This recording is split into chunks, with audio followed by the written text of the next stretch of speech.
నీవు నీవు భూమి మీద ఉన్నావు కదా, భూమి మీద బ్రతికావు కదా, ఎన్ని వాక్యాలు చెప్పిన ప్రసంగాలు విన్నా మార్చుకోవు కదా. నీవు ప్రవేశించుచుండగానే, అంటే ఎక్కడికి ప్రవేశం? గృహప్రవేశం కాదు ఇది, పాతాళ ప్రవేశం, నరక ప్రవేశం. ఇది గృహప్రవేశం హాయిగా ఉంటుంది, కానీ ఈ పాతాళ ప్రవేశం ఎలా ఉంటుందంటే, నీవు ప్రవేశించుచుండగానే నిన్ను ఎదుర్కొనుటకై కింద పాతాళము నీ విషయమై బప్ప వాళ్ళు ఎందుకు కలవరపడుతున్నారు, మేమే తట్టుకోలేకపోతున్నాం అంటే మా పక్కకి ఇంకొకటి వస్తున్నాడు. ఇప్పుడు వాళ్ళల్లో ఏం పడుతుందట?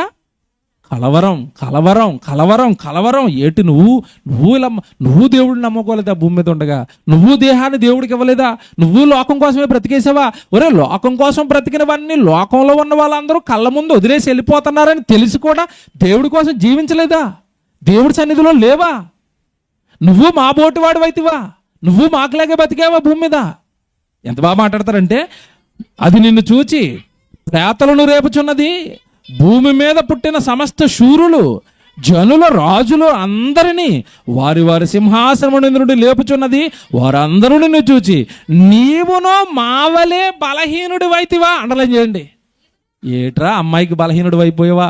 డబ్బుకు బలహీనుడు అయిపోయావా? లోకంలో ఆశలకు బలహీనుడు అయిపోయావా? దేవుడి కోసం బ్రతకలేదా? అవన్నీ నిన్ను లాగేసాయా?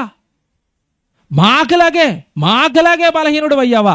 మాకులాగే భూమి మీద అన్యాయంగా బ్రతికేసావా? అక్రమాలు చేసుకుంటూ బ్రతికేసావా? పాపాలు చేసుకుంటూ బ్రతికేసావా? మారలేదా భూమి మీద? దేవుడు ఎన్ని చెప్పినా మారండి, మార్చుకోడండి మనిషి.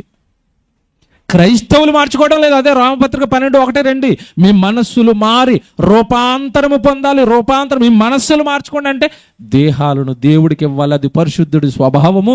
నేను లోకానికి ఇవ్వకూడదు నా కాలాన్ని, నా దేహాన్ని, నా దేహంలో ఉన్న సత్తువ బలాన్ని. ఎంతమందికి అండి అర్థమైంది? ఎవరండి పరిశుద్ధులు? ఎవరండి దేహాలను ఇచ్చారు? దేహాన్ని ఇస్తేనే పవిత్రుడు, దేహాన్ని ఇస్తేనే పరిశుద్ధుడు. చెప్పాను ఇందాక ఒకటి, ఈ దేహానికి పాపాన్ని చేయటం నువ్వు బాల్య దినాల నుండి అలవాటు చేసావు. ఇప్పటికైనా మనసు మార్చుకుని ఆ దేహంలో ఉన్న ప్రతి అవయవానికి దేవుడి పని చేయటం అలవాటు చేయి. నోరుంది కదా, ఏవేవో మాట్లాడేసావు, దేవుడు మాటలు మాట్లాడటం అలవాటు చేయి. దేవుడు పాటలు పాడటం అలవాటు చేయి. కాళ్ళు ఉన్నాయి కదా, ఎక్కడెక్కడికో నడిచేసావు, సువార్తగా నడవటం అలవాటు చేయి. చేతులతో ఏవో కష్టపడి చాలా కష్టాలతో పనులు చేసేసుకున్నావు కదా, ఆ చేతులతో దేవుడు పని చేయటం అలవాటు చేయి. టోటల్గా దేహంలో ఉన్న ప్రతి అవయవానికి దేవుని పనిని అలవాటు చేయండి. అలా చేస్తేనే పరిశుద్ధులు. రోమపత్రిక వచ్చేయండి 6వ అధ్యాయానికి 19వ వచనానికి చివరి మాట. రోమపత్రిక 6వ అధ్యాయం 19వ వచనం. రోమపత్రిక 6వ అధ్యాయం 19వ వచనం. మీ శరీరం యొక్క బలహీనతలను బట్టి మనుష్య రీతిగా, అంటే మీకు అర్థం అవ్వాలి కనుక మనుష్య రీతిగా మాట్లాడుతున్నాను. ఏమనగా అక్రమము చేయుటకై. చూసారా, క్రమం కాదు అది.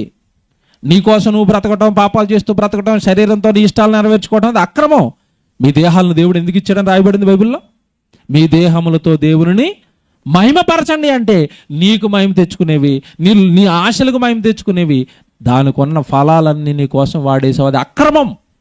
అక్రమము చేయుటకై అపవిత్రతకును అక్రమమునకును మీ అవయవములను దాసులుగా ఎలాగూ అప్పగించితిరో. చూసారు ఈ పదం అలాగే పాపం ఎలాగైతే చేశారో అవయవాలతో అలాగే యాజ్ టీజ్గా పాపం చేయడానికి ఎంత ఇంట్రెస్ట్గా ఇచ్చారో, పాపం చేయడానికి ఎంత ఆతృతగా ఇచ్చారో, పాపానికి శరీరాన్ని ఎంత గొప్పగా అయితే అప్పగించేశారో, నువ్వు పరిశుద్ధులుగా మారిన తర్వాత, ప్రభులోనికి వచ్చిన తర్వాత అలాగే ఒకప్పుడు పాపానికి ఎంత ఇంట్రెస్ట్గా ఇచ్చావో అలాగే పరిశుద్ధత కలుగుటకై ఇప్పుడు మీ అవయవాలను, అంటే నీతికి దాసులుగా, అంటే వాక్యానికి దాసులుగా, దేవుని పనికి దాసులుగా మీ దేహాన్ని అప్పగిస్తే తప్ప దానికి అంటుకున్న పాపం కడగబడి ఆ దేహానికి ఏమి రాదు? పరిశుద్ధత రాదు. ఒకప్పుడు సినిమాలకు పరిగెట్టావు కదా, ఇప్పుడు దేవుడి సెమినార్లకు పరిగెట్టు. సినిమాల మీద ఉంది కదా ఆసక్తి ఒకప్పుడు, ఇప్పుడు దేని మీద ఉండాలి? దేవుని వాక్యం మీద ఉండాలి. మీకు అక్కడ అన్ని ఇటు ట్రాన్స్ఫర్ చేసుకోవాలి. మీకు ఏ లోపాలు ఉన్నాయో, మీకు ఏ బలహీనతలు మీకు తెలుసవి, వాటన్నిటిని ఇటు ట్రాన్స్ఫర్ చేయండి. దేహములో ఒకప్పుడు పాపాన్ని చేయించడానికి ఎంతగా దేహంతో పరిగెట్టారో, ఆయాసపడ్డారో, ఇప్పుడు దేహాన్ని దేవుడి పని వైపుకు తిప్పండి. అంతే ఆయాసం. ఇప్పుడు దేవుడి కోసం రావాలి, దేవుడి పని కోసం రావాలి. వస్తుందా? ఒక్కసారి ఆలోచిస్తే వాళ్ళే పరిశుద్ధులు.